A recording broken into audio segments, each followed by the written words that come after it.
नमस्कार। अचुस्मिता किचन रे आपण समस्त को अनेक अनेक स्वागत। आज मु आपण मानक पई नेकी आसीची बैगणर एक नुआ रेसिपी रसुण मसला दिया बैगण भजा। तो बैगण भजा हेउची एक कॉमन रेसिपी जहाको कि समस्ते घरे घरे बनै थांती। आ समस्तंकर बैगण भजा बनेबार तरीका मध्ये अलग अलग होइताए, किंतु थरे मो स्टाइल बैगण भजा बने कि देखंतु तो आपण माने जेते थर भी बैगण भजा बनेथिबे ना सबुठु ए बैगण भजा ही आपण मानकु बेसी स्वादिष्ट लागिबो। तो से पखाळ भात हेउ बा गरम भात सबुथिरे जमिबो। तो भिडियोटी को संपूर्ण देखिबा को अनुरोध रहिला। भिडियोटी भल लागिले लाइक करंतु, आपनक सांग मानक सहित शेयर करंतु एवं जदि मो चैनल को एपर्यंत सब्सक्राइब करनांती बा मो चैनल ले नुआ अछंती प्लीज जल्दी सब्सक्राइब करनियंतु। चलंतु ताले स्टार्ट करिबा आजर रेसिपी। ए बैगण भजा बनैया पई एठी देखंतु गैस ऑन करके गोटे पात्र रे मु किछि पानी गरम करनी छी। एही परी पानी टिके गरम होला परे एठी देखंतु मु दे देछि 6टा सुखिला लंका। तो मु जेतिकी बैगण नेछि मो पई एठी 6टा सुखिला लंका ही ठीक अछि। आपण केतिकी बैगण नेबे से हिसाब रे आपण एठी लंकार परिमाण को कम बाधिका करि परिबे। तापरे एई जो लंका को मु घोड़े नेथली एवं भल्ला भाबरे फुटिया पई छाड़ देथली। तो एमती करबा द्वारा कोन होय कि हमर लंकाटा सॉफ्ट हुए जहा पले कि बाटे पे हमको सुविधा हुए। ता छड़ा एठी देखंतु बैगण भजा बनेया पे मु एठी ने दुईटी बैगण। तो प्रथमे ए बैगण को हम काटिबा। तो सेति में मु छुरी साहाय्य रे तार प्रथमे तार ऊपर पट बा चोपा पट गुडी को बाहर कर देबा। गोटे बैगण रु मु मझिरु दुईटी पीस एठी नेछि। तो बाकी जो साइड गुडी को ना मु अलगा तरकारी व्यवहार करबी। तो आपण जदि चाहेबे से गुडी को मध्य भजारे व्यवहार करि परिबे, मात्र तार चोपा पट्टा रे भल से मसला लागि न थाए ना। तो एमती मझी पीस नियंतु बैगण भजा खाइ पे भल लागे। एबे ए बैगण रे आमे छुरी साहाय्य रे एपरि भाबरे कट लगे नबा। तो एमती कट लगेबा द्वारा कोन होबो कि आमे जो मसला एठी दबा ना बा मसला देकी भाजीबा ना तार भीतर पर्यंत मसला हमर पसी परिबो, जहा पले कि बैगण भजा खाइ पे बेसी स्वादिष्ट लागिबो।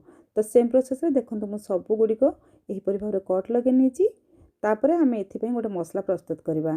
तो सेथि पे देखंतु दुईटी रसुण को मु भल भाबरे तार चोपा को छड़ेई कि एठी तार कुला को बाहर करके रखिछि। ता छड़ा देखंतु प्रथम जो सिझे कि रखथिली सुखिला लंका सेटा आउ रसुण को आमे एठी गोटे ग्राइंडर जार रे दे देबा। तापर अल्प टिके एठी आमे दबा पानी, काहेकि ना आमे बेसी पानी व्यवहार करबानी। मसलाटा बेसी पानी चिया हले ना हमर एटा भल से लागि परिबोनी, जहा पले कि सेटा खाया पे भल लागिबोनी। तो जेतिकी पानी हमको लागिबो बाटिया पे सेतिकी ही आमे पानी देके एठी बाटिबा। तो तापरे ए बट्टा मसला को आमे गोटे पात्र को नै जिबा। तो गोटे चामच साहाय्य रे किछि एठी देखंतु मु नेछि हळदी गुंड स्वाद अनुसार आ अल्प किछि लूण। तो लूण आ हळदी गुंड देला परे आमे एठी दे दबा अल्प टिके सोरिष तेल ए भजा पे व्यवहार करंतु बहुत भल लागिबो। तापरे गोटे चामच साहाय्य रे आमे ताको गोळै नबा। एठी हाथ बिल्कुल भी लगांतुनी, नै तो आपनका हाथ एठी जळिबार चांस अछि। तो एको एमती आमे भल भाबरे गोळैला परे आमे जो कट लगे कि रखिचंती ना बैगण सेइथिरे आमे ए मसला को दे दबा। तो मसला जेते बेले दोचंती एको टिके भल से मोटा करके दियंतु, भजा खाइ पे भल लागिबो। तापर आमे जो कट लगेचन ना सेठी टिके टिके आमे प्रेस करके ए चामच साहाय्य रे एमती ताको पुरै नबा। एमती नेले हमर शेष पर्यंत मसला जाई परिबो, जहा फले खाइ पे भल लागिबो। तो एठी देखंतु गोटे पटरे आमे भल भाबरे कंजूसी बिल्कुल भी करबेनी, भल भाबरे एठी मसला को लगेबे। तो तापरे एठी देखंतु मु तावा गोटे बसैछि गैस ऑन करके। तो ए तावा गरम हेगला परे आमे एठी दे देबा सोरिष तेल। तो सोरिष तेल ए भजा पे व्यवहार करंतु, देखि बहुत बढ़िया लागिबो। तो ये देखो तावा गरम हो गलानी। तो जो पट्टा को आम मसला लगे कि रखी ना से पट को आम तल पट को दबा। आर ऊपर पटरे आम भल भाव से सेम प्रोसेस रे मसला को लगे नबा। तो ये ध्यान रखिथे गैस रो फ्लेम को बिल्कुल भी हाई करंतुनी, पूरा सिम करके रखंतु, नहीं तो मसला जो देचन ना तल पटरू यहाँ पोड़ीज आ बैगण बिल्कुल भी सिझीबनी, जहाँफल कि भजा खाइपे भल लगे।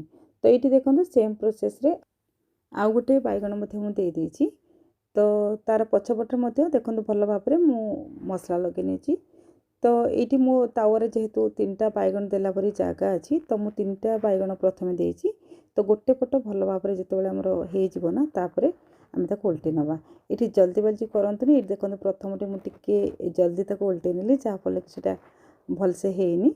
तो ये देखो पूरा अल्प आंचरे आस्ते आस्ते करके एपरी भाव में ओलट पालट करके आम भाजी नवा।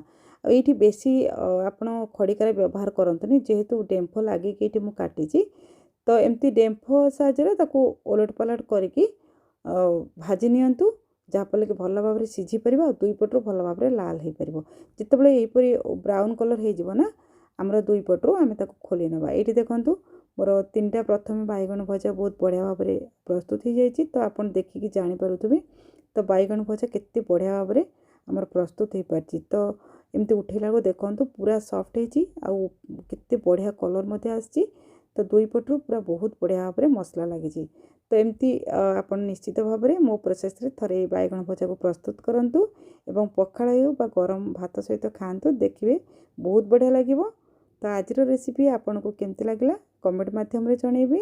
आज कि रहिली पुणी आसबि आउ एक रेसिपी नहीं। जय जगन्नाथ।